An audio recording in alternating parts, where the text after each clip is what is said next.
कैसे हो प्यारे विद्यार्थियों। उम्मीद है आप सब बहुत ही अच्छे होंगे। इस वीडियो क्लास में हम प्रश्नावली 2.1 को सॉल्व करेंगे। इस चैप्टर का नाम है बहुपद यानी polynomials, class 10th NCERT maths.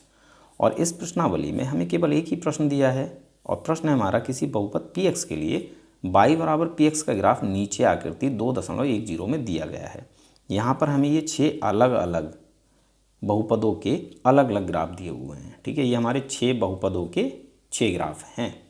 प्रत्येक स्थिति में px के शून्यकों की संख्या ज्ञात कीजिए। हमें क्या बताना है भाई, बहुपद के शून्यकों की संख्या यानी कितने शून्यक हैं।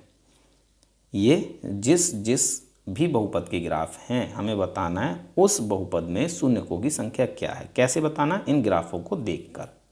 ठीक है, तो देखो अगर मैं आपसे पूछूं कि स्टूडेंट शून्य क्या होता है, किसी भी बहुपद का शून्य क्या होता है, तो आप कहेंगे सर किसी भी बहुपद का शून्यक एक्स अक्ष का, किसका, एक्स अक्ष का वो निर्देशांक होता है जहां पर y बराबर px का ग्राफ एक्स अक्ष को काटता है। ठीक है, काटने से मतलब प्रतिच्छेद करता है या फिर स्पर्श करता है। किसी भी बहुपद का शून्य क्या होता है, एक्स अक्ष का वो निर्देशांक होता है जहां पर y बराबर px का ग्राफ एक्स अक्ष को काटता है। ठीक है, यह सरल शब्दों में आप ऐसे समझो। देखो ये हमारा y अक्ष है, ये हमारा x अक्ष है और y बराबर px का ग्राफ, इस ग्राफ में क्या है भाई, ये सीधी लाइन। ठीक है, क्या ये सीधी लाइन x अक्ष को कहीं काट रही है? आप कहेंगे नहीं काट रही है। तो इसका मतलब है इस बहुपद के शून्यकों की संख्या क्या होगी भाई, इस लाइन को यानी x अक्ष को इस लाइन ने, इस स्ट्रेट लाइन ने, ये स्ट्रेट लाइन क्या है, y बराबर px का ग्राफ है ये। ठीक है, तो इस लाइन ने x अक्ष को कहीं पर भी नहीं काटा है। कहीं पर भी नहीं काटा है, इसका मतलब इस बहुपद का एक भी शून्यक नहीं है, यानी शून्यकों की संख्या है 0।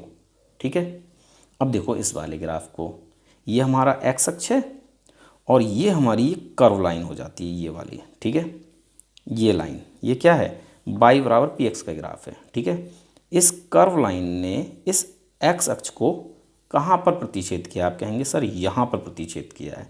तो ये क्या है भाई, x अक्ष का निर्देशांक ही तो है ये। ठीक है, यही क्या है, इस बहुपद का शून्यक है और इस स्ट्रेट लाइन ने x अक्ष को केवल एक ही जगह काटा है। तो यहाँ पर इस बहुपद के शून्यकों की संख्या कितनी हो जाती है भाई, 1 हो जाती है। अगर ये कर्व लाइन इस x अक्ष को 2 जगह काटती तो 2 शून्यक हो जाते। ठीक है, 3 जगह काटती तो 3 शून्यक हो जाते, लेकिन इसने x अक्ष को केवल एक ही बिंदु पर प्रतिच्छेद किया है, इसीलिए इस बहुपद के शून्यकों की संख्या है 1। ठीक है, इसी प्रकार से थर्ड वाले ग्राफ को देखिए, ये आपका x अक्ष है और ये रही आपकी कर्व लाइन। ठीक है, इस लाइन ने x अक्ष को कितनी जगह काटा है? आप कहेंगे सर 1 2 3 जगह काटा है और ये तीनों बिंदु क्या हैं भाई, इस x अक्ष के निर्देशांक ही तो हैं।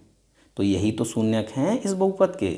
कितने शून्यक हैं ये, 1 2 3 शून्यक हैं भाई। 3 जगह x अक्ष को काटा है तो 3 ही शून्यक हैं इसके। ठीक है, इसका आंसर हो जाएगा शून्यकों की संख्या 3। इसी प्रकार से इस ग्राफ को देखिए, देखो ये x अक्ष रहा और ये हमारी कर्व लाइन हो गई। भाई इस तरह की लाइन हमें किससे मिलती है, द्विघात बहुपद से, या तो ये ऊपर की ओर होगी या फिर इस तरह से नीचे की ओर। ठीक है, अब देखो x अक्ष को इस कर्व लाइन ने कितनी जगह काटा, 1 2, तो इस बहुपद के शून्यकों की संख्या कितनी है भाई, 2 है।